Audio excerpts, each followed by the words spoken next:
क्या आप जानते हैं कि 3 साल में एक बार आने वाली परमा एकादशी का व्रत आपके जीवन से सभी कष्ट और दरिद्रता मिटा सकता है।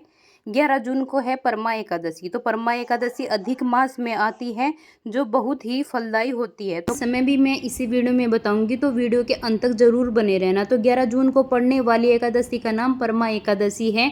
यह एकादशी बहुत ही दुर्लभ होती है क्योंकि ये 3 साल में आती है, अधिक मास जब पड़ता है। तो परमा एकादशी शब्द का अर्थ है सबसे श्रेष्ठ। तो शास्त्रों के अनुसार इसे करने से सभी पापों का नाश होता है और व्यक्ति को मोक्ष की प्राप्त होती है। तो देखिए फ्रेंड्स, अब एकादशी की पूजा विधि किस प्रकार से यह करनी चाहिए, कैसे नहीं करनी चाहिए, संपूर्ण जानकारी आपको इसी वीडियो में मिलेगी। तो सबसे पहले चौकी लगा ले। क्या तो आप फूलों का आसन दे के भी चौकी पर विराजमान करा सकते हैं विष्णु भगवान जी को, या फिर आप तिल का आसन भी देकर विराजमान करा सकते हैं। तो फिर उसके बाद अगर आपके पास लड्डू गोपाल जी हैं, लड्डू गोपाल जी की आपने सेवा ले रखी है, तो आप लड्डू गोपाल जी को भी जरूर से विराजमान कराएं। तो इस दिन उनका पंचामृत से स्नान आप जरूर करा दें। तो आप भावपूर्वक, फिर हमने गंगा जल से स्नान करा दिया है सभी को, विष्णु भगवान जी को भी और लड्डू गोपाल जी को, और फिर वस्त्र के रूप में भी कलावा हमने समर्पित कर दिया है। देखिए, पूजा शुरू करने से पहले हम एक घी का दीपक जला लेंगे। तो दीपक हमने प्रज्वलित कर लिया है क्योंकि दीपक पूजा का साक्षी होता है। तो आप दीपक पहले से प्रज्वलित कर ले जब आप मूर्ति स्थापित करें। तो उसके बाद आप फूल चढ़ाएं। तो जो भी आपके पास फूल है वो आप चढ़ा सकते हैं, नहीं तो आप गुलाब के फूल ले लें। तो हमारे बगीचे में गुलाब के फूल लगे थे, गुड़हल के फूल लगे थे, वो आप यहाँ पर चढ़ा दें। वो मैंने चढ़ा दिए। और तुलसी पत्र आप विशेष कर लड्डू गोपाल जी को और विष्णु भगवान जी को चढ़ाइए। उसके बाद आप जो तुलसी पत्र होते हैं, जो तुलसी दल होते हैं, तो आप पानी में डालकर भी वहाँ पर रख सकते हैं, जिससे कि हरा भरा रहे। और जल भी हमने समर्पित कर दिया है और विष्णु भगवान जी को हम भोग समर्पित करेंगे। तो भोग हमने केले का भोग समर्पित किया है और तुलसी दल आपको अवश्य डाल कर रखना है भोग प्रसाद में। देखिए फ्रेंड्स, उसके बाद आपको एकादशी की कथा पढ़नी है। तो एकादशी की जब आप कथा पढ़ेंगे तो हाथ में तिल ले लेंगे, कुछ फूल ले लेंगे। तो फूल और तिल लेकर ही हाथ में आपको कथा पढ़नी है, क्योंकि खाली हाथ आपको कथा नहीं पढ़नी होती है। और एक जल का लोटा भी आप भरकर अवश्य रख ले अपने पास। तो ये सब सामग्री लेकर ही आपका हाथ में कथा पढ़नी होती है। तो फिर आप कथा पढ़ लें। कथा पढ़ने के बाद फूल विष्णु भगवान जी को समर्पित कर दे, थोड़े से तिल विष्णु भगवान जी को भी समर्पित कर दे, लड्डू गोपाल जी को भी आप थोड़े से तिल समर्पित कर दें। और थोड़े से तिल आपको दिए में भी डालने हैं और थोड़े से तिल आपको जल के लोटे में भी डालने हैं। और जल के लोटे का क्या करना है वो मैं आपको बताऊंगी।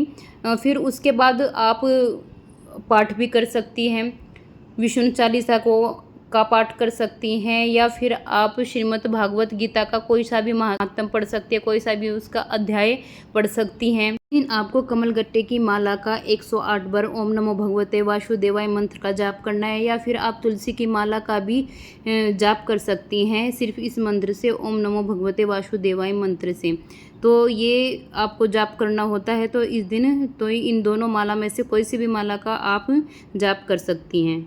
उसके बाद आपको भावपूर्वक, प्रेम पूर्वक आरती करनी है विष्णु भगवान जी की। लड्डू गोपाल जी हैं आपके पास, तो लड्डू गोपाल जी की भी आपको आरती करनी है प्रेम पूर्वक, भावपूर्वक। ये सब आपको काम करने रहते हैं। इस तरह से आपको पूजा करनी रहती है परमा एकादशी की। तो परमा एकादशी की जब आप पूजा करते हैं, आरती करते हैं, तो आप उसमें थोड़े से कपूर भी डाल लें, तिल डाल लें, और लौंग भी आप दिए में डाल सकती हैं। फिर उसके बाद आपको क्या करना है, तो आपको चौकी पर जो सामान लगा रहता है, तो चौकी पर आपको सामान अगले दिन हटाना है। इस दिन आपको सुबह भी पूजा करनी है, शाम भी पूजा करनी है, और सामान आपको अगले दिन हटाना है। तो ये सभी सामान, भोग जो प्रसाद है, वो सभी घर के सदस्य खा लेंगे। और उसके बाद जो भी आपको या फिर मंदिर में दान करना है, तो आप ये सब मंदिर में भी दान कर सकते हैं। तो मैंने फ्रेंड्स दक्षिणा रखना मैं भूल गई थी, आप दक्षिणा भी ज़रूर से रखें। 20-50 जितने भी रुपए आपके पास हों, तो आप उतनी दक्षिणा विशेष रूप से रख ले जहाँ पर भी आप पूजा कर रहे हैं। वो दक्षिणा भी आपको मंदिर में दान कर देनी है। तो फ्रेंड्स, इस प्रकार से आपको परमा एकादशी की पूजा करनी है और जल का लोटा आपको सूर्य भगवान को अर्घ दे देना है। तो आप इस दिन क्या करें, तो प्रातः काल जल्दी उठकर आप स्नान करके जो भी ये मैंने पूजा विधि बताई है तो इस प्रकार से आप पूजा करें। विष्णु भगवान और माता लक्ष्मी की भी आप इस दिन पूजा कर सकते हैं और मंत्रों का जाप भी मैंने आपको बता दिया है। विष्णु सहस्त्र नाम का भी आप जाप कर सकते हैं और इस दिन आप व्रत रखें।